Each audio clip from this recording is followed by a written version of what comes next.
semua, Assalamualaikum warahmatullahi wabarakatuh. Selamat datang di podcast kita hari ini yang berjudul Pancasila di Ladang Negeri dan Peran ASN dalam Pertanian Berkelanjutan. Sebelumnya, perkenalkan nama saya Tri Rizky Indawari selaku host hari ini. Kita akan membahas bagaimana nilai-nilai Pancasila diterapkan oleh ASN, khususnya di bidang pertanian.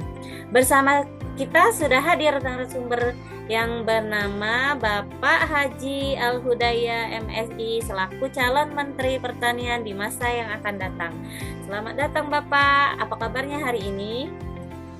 Alhamdulillah kabar baik, terima kasih. Senang bisa berbagi apalagi terkait pertanian yang menjadi tulang punggung bangsa.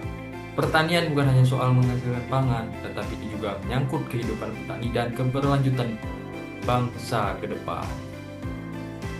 Oke nih Pak, sebelum kita masuk ke pembahasan utama, saya mau tanya terlebih dahulu ini. Makna Pancasila sebagai ideologi negara seperti apa sih menurut Bapak? Ya, Pancasila sebagai ideologi negara memiliki makna sebagai dasar, arah, dan pedoman dalam kehidupan berbangsa dan bernegara. Pancasila bukan hanya sekedar simbol atau hafalan, tetapi merupakan nilai-nilai yang harus diwujudkan dalam tindakan nyata, termasuk dalam menjalankan tugas sebagai ASN. Begitu, Ibu. Oke deh, lanjut kalau gitu. Pembahasan utama kita kan tentang Pancasila, pentingnya Pancasila bagi ASN di sektor pertanian. Nah, itu mengapa sih Pak nilai Pancasila itu penting? Ya, dia penting karena nilai Pancasila sangat memiliki peran sebagai dasar dalam setiap tindakan ASN, terutama di sektor pertanian yang bersentuhan langsung dengan masyarakat. ASN tidak hanya menjalankan program, tetapi juga memastikan bahwa setiap kebijakan benar-benar memberikan manfaat bagi petani. Dengan berlandaskan Pancasila, ASN akan bekerja dengan jujur, adil, penuh tanggung jawab. Nilai kemanusiaan mengingatkan kita untuk memperlakukan petani secara manusiawi dan tidak diskriminatif. Nilai keadilan sosial memastikan bahwa bantuan dan program benar-benar tepat sasaran. Oh, begitu. Nah, apa saja sih Pak isu yang sering muncul terkait penerapan nilai Pancasila di bidang pertanian itu sendiri? Ada beberapa isu yang sering muncul antara lain timbangan akses bantuan pertanian, kurangnya penyuluhan kepada petani, distribusi pupuk yang tidak merata, kurangnya keberpihakan pada petani kecil.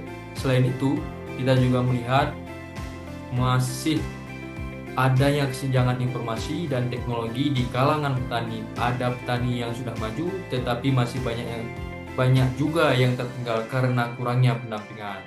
Isu lain adalah koordinasi yang belum optimal antar pihak sehingga program tidak berjalan maksimal. Semua ini menunjukkan bahwa nilai keadilan sosial dan kemanusiaan masih perlu terus diperkuat dalam praktik di lapangan. Oleh karena itu, ASN harus mampu hadir sebagai penghubung dan solusi dan memastikan tidak ada petani yang tertinggal dalam pembangunan. Oke deh Pak. Nah, pertanyaan selanjutnya, dalam Pancasila kan terdapat nilai-nilai di tiap silanya nih Pak. Bapak bisa tolong jelaskan contoh penerapan nilai Pancasila oleh ASN di sektor pertanian Pak? Tentu penerapan nilai Pancasila dapat kita lihat dalam kegiatan sehari-hari ASN. Sila 1 ketuhanan, ASN bekerja dengan jujur, amanah, dan tidak menyalahgunakan wewenang terutama dalam penyaluran bantuan pertanian. Sila kedua kemanusiaan, ASN memberikan pelayanan kepada semua petani tanpa membeda-bedakan, serta mendampingi mereka dengan pendekatan yang humanis. Sila ketiga persatuan, ASN mendorong kerjasama antar kelompok tani agar lebih kuat dan saling mendukung. Sila keempat, kerakyatan, ASN melibatkan petani dalam musyawarah perencanaan program sehingga program benar-benar sesuai kebutuhan. Dan sila terakhir, keadilan sosial. Sila kelima, ASN memastikan distribusi bantuan seperti pupuk, bibit, dan alat pertanian dilakukan secara adil dan tepat sasaran. Dengan menerapkan kelima sila ini, ASN tidak hanya bekerja secara teknis, tetapi juga menjalankan nilai-nilai luhur bangsa dan dalam setiap tugasnya. Oke, kalau begitu Pak, bagaimana peran ASN dalam meningkatkan kesejahteraan petani melalui nilai Pancasila tersebut? Nah, ASN memiliki peran yang sangat penting sebagai fasilitator, edukator pelayan masyarakat. Sebagai fasilitator misalnya, ASN membantu petani mendapatkan akses terhadap bantuan, teknologi, dan pasar. Sebagai edukator, ASN memberikan penyuluhan dan pelatihan agar petani mampu meningkatkan hasil produksi dan kualitas pertanian.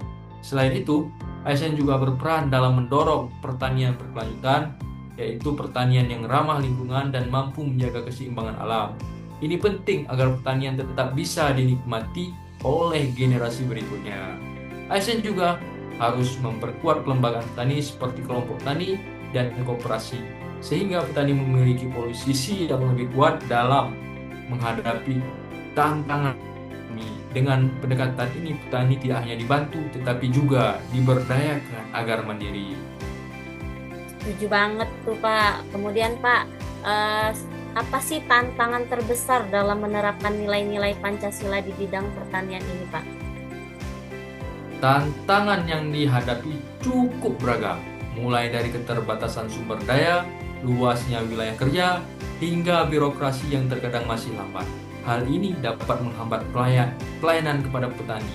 Selain itu, masih ada praktik yang belum sepenuhnya adil, seperti ketidaktepatan sasaran bantuan. Ini menjadi tantangan besar yang harus diperbaiki bersama. Namun, tantangan ini tidak boleh menjadi alasan. Justru, ASN harus semakin memperkuat integritas, komitmen, dan semangat melayani. Dengan menjadikan Pancasila sebagai pedoman, ASN dapat tetap bekerja secara profesional dan berkeadilan. Oke deh Pak. Terakhir Pak, apa pesan untuk ASN di sektor pertanian? Silakan Pak. Pesan saya, jadilah ASN yang benar-benar hadir untuk masyarakat. Turunlah ke lapangan, dengarkan petani dan pahami kondisi mereka secara langsung. Bekerjalah dengan hati penuh tanggung jawab dan selalu berpegang teguh pada nilai-nilai Pancasila. Karena pertanian bukan hanya soal produksi, tetapi juga tentang kesejahteraan dan keadilan. Jika ASN mampu menjalankan peran ini dengan baik, maka pertanian Indonesia akan semakin maju dan petani akan semakin sejahtera. Baiklah Pak, terima kasih atas penjelasannya dan kesediaannya waktunya untuk podcast hari ini. Semoga di lain waktu kita bisa melakukan podcast lagi. Nah, sobat, dari pemaparan tadi bisa kita tarik kesimpulan bahwa nilai-nilai Pancasila itu bukan cuma teori, tapi harus benar-benar diterapkan dalam kerja ASN, terutama di bidang pertanian. Mulai dari kejujuran, keadilan, sampai kepedulian terhadap petani. Semuanya jadi kunci untuk menciptakan sistem pertanian yang lebih baik dan berkelanjutan. Kalau ASN bisa konsisten menerapkan nilai Pancasila, bukan cuma petani yang sejahtera, tapi juga ketahanan pangan Indonesia akan semakin kuat. Akhir kata, semoga podcast kita hari ini bisa bermanfaat bagi ASN dan masyarakat, khususnya petani Indonesia. Ingat, ASN keren, itu bukan cuma pintar, tapi juga berkarakter Pancasila. Sampai ketemu lagi di podcast selanjutnya. Wassalamualaikum warahmatullahi wabarakatuh.